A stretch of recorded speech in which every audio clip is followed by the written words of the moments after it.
tidak melanjutkan operasionalnya kuartal 31 Mei 2020 si Oreo.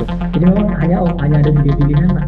Ya, dari beberapa isu yang beredar, ada serius yang salah kawan bertemu lagi dengan kami berdua, ada Bro Wardiman dan saya Bagus untuk di channel YouTube Bagus WS. Dan kali ini ya seperti biasa kita coba akan bahas isu terhits yang ada di sosial media atau bahkan pun di perbincangan masyarakat. Kali ini kita coba bahas terkait isu startup. Akhir-akhir ini startup menjadi perbincangan karena banyak startup yang PHK atau beberapa startup PHK dan nilai sahamnya turun anjlok begitu. Mungkin itu yang coba kita akan sedikit bahas. Dari beberapa isu yang beredar, ada serius yang dikabarkan sudah mem-PHK karyawannya JD.id, dan akhir-akhir ini lebih marak lagi Shopee dikabarkan begitu. Kalau melansir dari beberapa berita yang ada, memang isu PHK sangat banyak, dan bahkan seorang founder dari MNC Group, Haritano Sudipto, mengatakan ini adalah akhir dari masa depan startup. Benarkah seperti itu? Ya, kalau dilihat sih kan tadi sempat juga lihat dari ini kan di MNC kan, CNBC itu punyanya MNC kan. Bentar. Ya. Oke, jadi dilihat di situ kan itulah dia bilang di situ katanya inilah daftar terbaru startup ngetop RI yang PHK karyawan. Nah, dari 4 poin teratas itu salah satunya kan Shopee. Shopee itu saya nggak tahu Shopee itu dia investornya siapa ya. Tapi ada juga nih yang poin kedua agak interesting. Dia Lumo. Lumo itu ternyata startup yang didukung sama Jeff Bezos. Nah, terus yang ketiga itu iPrice. Ini juga dari konglomerat Jepang Itochu Corporation, KDI Corporation. Jadi dia ceritanya investornya dari Jepang gitu. Terus ada Pahami V, ini dari CEO-nya. Jadi startup ini akan mengambil keputusan untuk pemberhentian karyawan juga. Jadi kalau dilihat sih dari keempat-empatnya ini rata-rata investornya mungkin luar negeri semua ya. Tapi kalau dilihat kenapa bisa PHK, mungkin ada tanggapan lain Pak Bagus?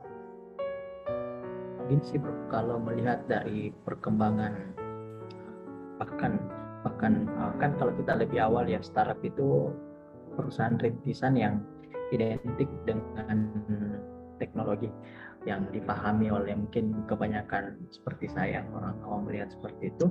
Ya, perusahaan rintisan yang dibangun dengan basic yang mungkin konvensional diubah menjadi ke arah teknologi. Yang paling sering kita dengar ya mungkin Gojek, Grab, Shopee, Tokopedia adalah orang-orang atau startup yang sekarang sudah bahkan unicorn atau decacorn begitu ya, sudah mencapai valuasi yang luar biasa secara nilai. Dan ternyata imbas ini seluruh dunia pun kena. Beberapa perusahaan teknologi tinggi seperti Amazon, bahkan perusahaan induk Facebook itu dengan Meta itu memang lagi jatuh, kehilangan hampir 70 miliar. Bahkan seperti misalnya Tesla pun juga kehilangan sekitar 40 miliar begitu valuasi terhadap ketika di Nasdaq kemarin. Jadi memang ada efek domino mungkin Bro Wardiman, bahwa dunia sedang tidak baik-baik saja dengan isu saham. Mungkin ini adalah isu global dan sampai ke Indonesia juga termasuk startup. Dan ketika ramai isu PHK itu memang sekarang ya inilah, padahal ketika diskusi dengan kawan-kawan yang bekerja di dunia startup itu secara salary bro, itu mereka menyampaikan memang tinggi. Jadi salary-nya tinggi. Jadi memang secara salary di dunia startup itu tinggi, dan ketika ini terjadi ya pasti nasib dari beberapa orang-orang yang bekerja di sana ya dipertaruhkan. Bahkan tapi itu adalah biasa mungkin dalam dunia usaha, mungkin saja lebih hits atau lebih populer karena ini adalah berkaitan dengan startup yang diumumkan diisi oleh anak-anak muda, anak-anak milenials yang mungkin Bro Wadiman sempat juga melihat ada video reels atau TikTok. Ya. Saya lupa yang magang atau kerja di Shopee, itu memperlihatkan bagaimana enaknya kerja di Shopee, diberikan makanan, interior kantor yang tidak seperti kantor biasanya, yaitu itu yang sedang naik dan tiba-tiba isunya diterpa PHK gitu sih. Ya, kalau dilihat dari ini kan kalau kita bahas terkait dengan gaji ya, kan kemarin sempat juga baca-baca. Nah, ini dari kata data nih, gaji tertinggi talent digital. Jadi kalau lihat kisaran gajinya talent digital itu, dia kisaran yang paling rendah itu memang Indonesia, tapi Indonesia pun paling rendah itu gajinya kisaran 8 jutaan. Terus yang paling tinggi itu sampai dengan 16 juta. Itu untuk jabatan seperti dengan front hand, back hand, DevOps, jadi mobile developer, full stack developer, software engineer, product manager, UI design, sama data scientist. Nah, bila dibandingkan sama di luar negeri, memang agak jauh ya, karena di Singapura aja itu sampai 68 juta. Tapi kalau dibandingkan dengan sumber datanya kita itu, artinya kan itu strata paling bawah tuh dari startup kan, karena dia bagian di analis kan. Gimana tuh dengan yang direkturnya? Mungkin gajinya juga sangat tinggi ya, kalau bisa dilihat dari ini, dari data tersebut. Benar sih, kalau kita lihat misalnya kayak di Tesla, ada sebuah wawancara orang Indonesia yang kerja di sana, perempuan yang di sana itu orang Indonesia, jadi dia kayak berikan ini deh, apa namanya, saham. Jadi di Tesla itu orang berbagi saham, ternyata para karyawannya itu diberikan saham untuk bisa juga ikut dalam mengembangkannya. Mungkin ini strategi rasa kepemilikan ke perusahaan, makanya ya betul, apa keuntungan atau saham itu dibagi ke karyawannya. Di Indonesia saya belum tahu, mungkin ada juga perusahaan yang berbagi seperti itu dengan karyawannya atau enggak gitu. Tapi kan kalau dilihat dari berbagi saham ya, kalau lihat mindset orang luar mungkin ya oke lah ya. Tesla kan dari awal tuh yang sahamnya cuman berapa dolar sampai ke puncak sekarang, terus turun lagi pas masa resesi, yang kemungkinan resesi global di bagian Eropa ya. Itu kan gimana ya? Jadi kayak ini ya, instability. Jadi ada ketidakstabilan terhadap aset yang dimiliki oleh karyawan itu sendiri, terlepas dari mungkin kepercayaan terhadap perusahaannya itu masih tinggi. Kalau dibawa ke Indonesia lebih gila lagi, karena orang Indonesia saya nggak tahu ya, tapi kalau saya saja dikasih saham, saya pasti akan jual pas dia nilainya tinggi. Saya tidak akan cuman taruh di situ merasa bahwa oh itu punya saya tuh, enggak, pasti saya jual tuh. Karena melihat juga kalau dilihat dari sekarang ya, fasenya kan sekarang kalau dilihat dari bursa saham di luar negeri dan ada isu resesi, terus kemudian berbagai permasalahan resesi juga di Eropa, bahkan Amerika pun tidak terhenti dari situ. Nah, apalagi ditambah dengan efek domino dari perang itu kan, perang Ukraina itu, yang membuat terhadap dengan Eropa itu harus tidak membeli, apa ya bahasanya yang bagus, tidak membeli bahan bakar dari Rusia.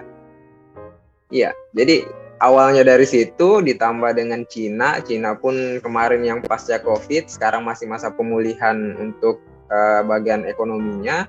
Ditambah dengan gempuran itu, di mana Eropa dilarang membeli dari Rusia, terus supply chain-nya yang sempat terganggu, ditambah dengan ketidakpercayaan masyarakat terhadap sekarang ya, kalau dilihat kan Bitcoin yang sempat hangat-hangatnya itu sekarang mulai tidak dipercaya lagi karena sudah turun di angka $1.900. Anjlok. Ya, betul. Ya, Ketidakpercayaan masyarakat terhadap investasi untuk sekarang ini ya, karena kan ceritanya mau resesi, jangan sampai turun lagi, anjlok lagi di bawah. Nah, itu pasti tidak menguntungkan untuk investor. Seperti itu mungkin Pak Bagus. Ada lagi? ya, hasil dari CNBC sih memang banyak orang yang tentu ingin bekerja atau menjadi impian bekerja di startup itu, dan ternyata banyak juga startup yang harus gulung tikar. Aku pikir dalam dunia bisnis atau usaha itu mungkin menjadi hal yang sering terlihat lah, ada yang bangkrut, ada yang sukses, dan banyak hal seperti itu.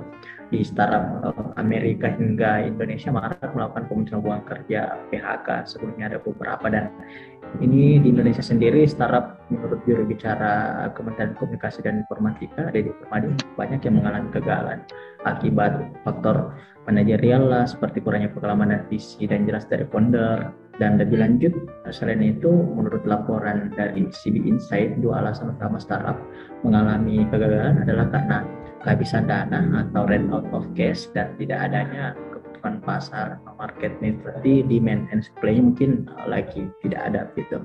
Dan ada beberapa ya, kalau kita lihat berikut ada 4 kayaknya startup yang akhirnya harus berakhir di Indonesia. Ini dari bulan Mei juga ada yang sebulan Juni.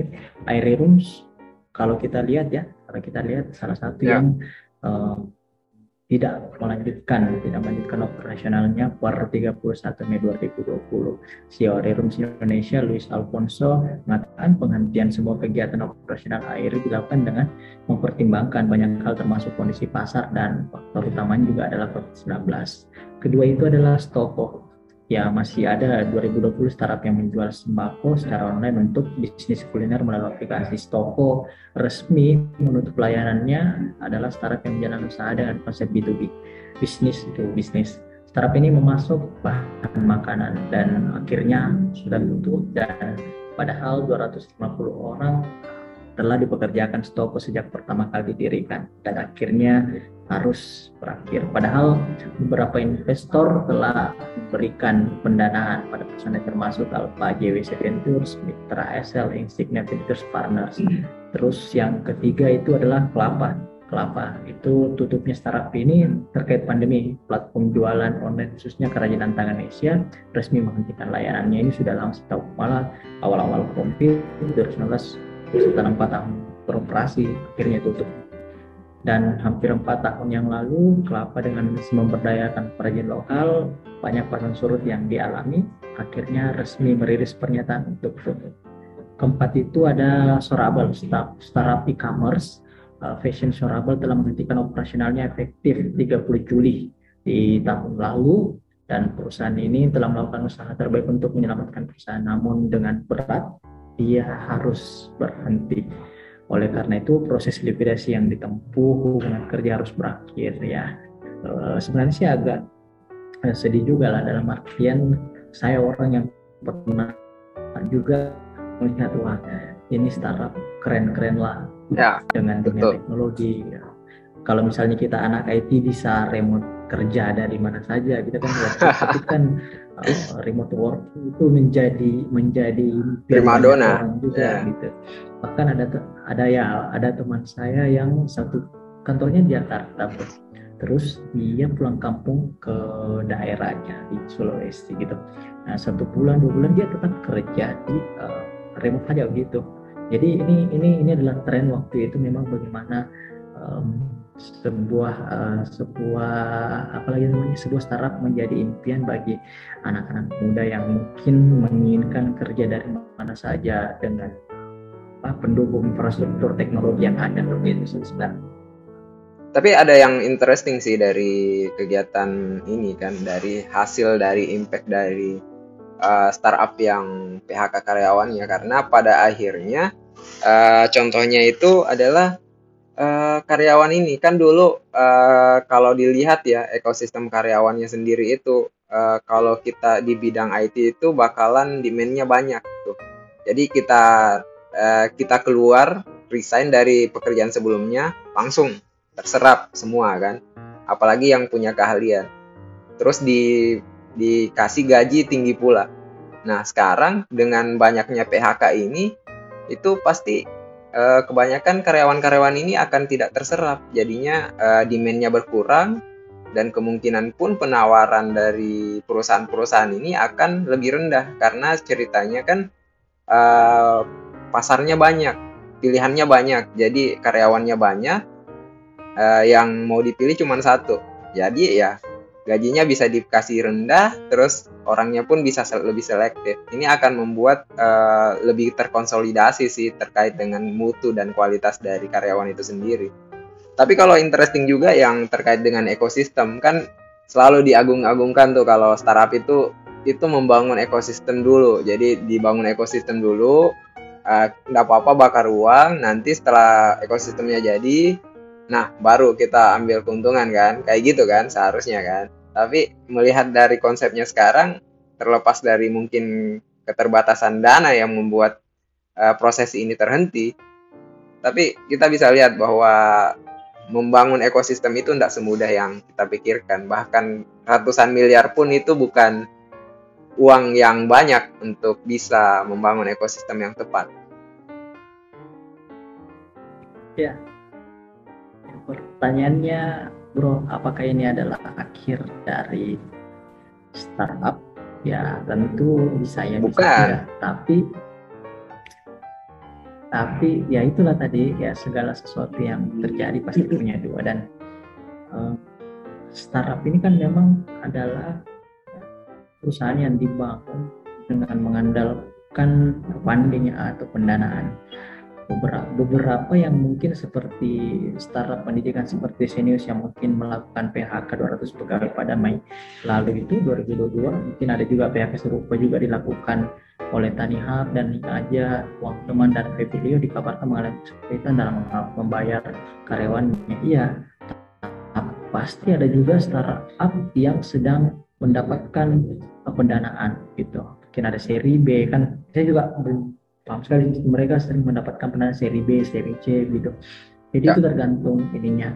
Ya seperti kata Bro Wardiman tadi, mereka membangun ekosistemnya dulu. Ketika valuasinya tinggi, siap untuk IPO kan. Ketika diskusi dengan teman-teman kemarin itu kok ternyata pilihannya ada dua. Ya startup ini akan berpenghasilan atau masuk IPO untuk mendapatkan pendanaan dana segar supaya bisa mengembalikan ke investornya, atau memang pada akhirnya harus out gitu dari dunia bisnisnya gitu. Jadi memang hanya ada dua pilihan lah. Ya ekosistem yang dibangun sudah berjalan bisa menghidupi perusahaannya, atau IPO untuk menanti mendapatkan pendanaan baru gitu supaya operasionalnya bisa berjalan. Dan kalau tidak bisa sama sekali ya tentu harus out dari bisnisnya gitu sih. Ya, mungkin itu aja sih Pak Bagus. Ada lagi? Kalau nggak ada kesimpulan kali? Kalau dari saya sih ini sih, pada akhirnya perusahaan yang kita lihat ya, perusahaan itu juga ditentukan oleh mau startup maupun perusahaan yang mungkin dianggap konvensional. Ya untuk maju, saya baru selesai membaca bukunya Good to Great, dari bagus ke hebat gitu. Dalam buku Jim Collins itu mengatakan salah satu CEO yang mereka teliti, bahkan perusahaan-perusahaan pembanding yang mereka teliti, yang mesti kuat itu adalah memang pemimpinnya atau leader atau CEO. Dan itu mereka sebut sebagai pemimpin level 5. Apakah startup ataupun konvensional ketika memiliki pemimpin level 5 bisa keluar dari segala masalahnya, ya itu salah satu bisa menjadi solusi. Mungkin itu dari saya, Bro. Ada tambahan gitu. Cukup kali Pak Bagus. Oke, terima kasih hari ini Bro Wardiman. Mungkin kita akan ketemu lagi minggu depan dengan membahas isu juga apakah teknologi dan banyak hal lifestyle, perjalanan, apapun itu yang bisa tentu bermanfaat untuk orang lain dengan menonton channel Bagus West. Sekali lagi terima kasih, see you next week, sampai jumpa.